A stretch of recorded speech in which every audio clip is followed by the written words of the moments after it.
বন্ধু বান্ধৱীসকল আজি এটা খুব সহজ ৰেচিপি শ্বেয়াৰ কৰিছোঁ আপোনালোকৰ লগত অমিতাৰ আঞ্জা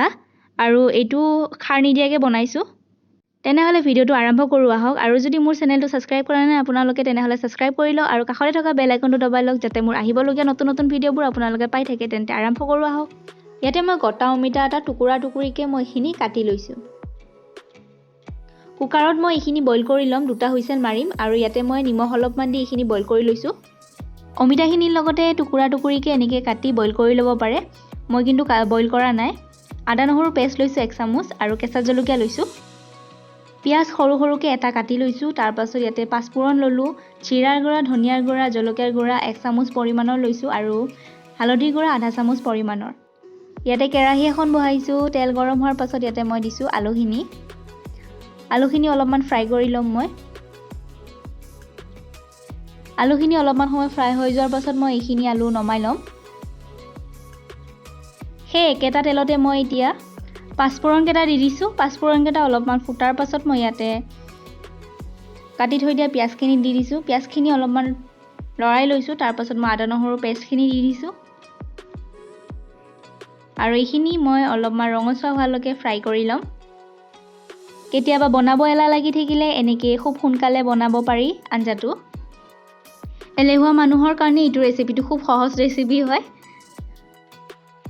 এতিয়া মই যিখিনি মছলা আছিলে গুড়া মছলা সেইখিনি দি দিছোঁ লগতে কেঁচা জলকীয়া দুটা দি দিছোঁ মছলাখিনি অলপমান সময় ভজাৰ পাছত ইয়াতে মই অমিতাখিনি পানীৰ পৰা ওলাই লৈছোঁ এইখিনি মছলাৰ লগত অলপমান মিক্স কৰি লৈছোঁ আৰু অমিতাখিনি ধুনীয়াকৈ সিজি উঠিছে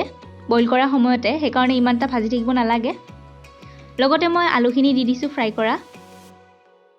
আলুখিনিও ফ্ৰাই কৰাৰ সময়ত অলপমান সময় সিজিছিলে যিহেতু আৰু ইয়াতে সোৱাদ অনুসৰি মই নিমখ দিলোঁ এইখিনি মই অলপমান সময় লৰাই ভাজি লৈছোঁ অমিতাখিনি মই এনেকৈ অলপমান ভাঙি দিছোঁ ভাজাৰ সময়ত 3 মিনিটমান মই এইখিনি ভাজি লৈছোঁ ভালদৰে হাই ফ্লেমত তাৰ পাছত ইয়াতে মই অমিতা বইল কৰি থৈ দিয়া পানীখিনি মই ইয়াতে দি দিছোঁ অলপ কৰি আৰু এইখিনি দি পেলাই মই উতলিবলৈ দিম অলপমান সময় ল' ফ্লেমত মই এইখিনি 3-4 মিনিটমান মই উতলিবলৈ দিম এতিয়া মই ঢাকনখন মাৰি দিছোঁ আপোনালোকৰ অনুযায়ী আপোনালোকে ঝোলটো কম বেছ কৰিব পাৰে মই অলপ ঝোল ৰাখিছিলোঁ এইখিনি মোৰ এতিয়া হৈ গৈছে আৰু উতলি থকাৰ মাজতে আপোনালোকে ইয়াতে সৰু মাছ থাকিলে ইয়াতে পেলাই দিব পাৰে আৰু বেছি খাই সোৱাদ লাগিব বহুত সহজ ৰেচিপি হয় হয়তো বহুতে জানে বনাবৰ কাৰণে আৰু যিসকলে নাজানে সিহঁতৰ কাৰণে সহায় হ'ব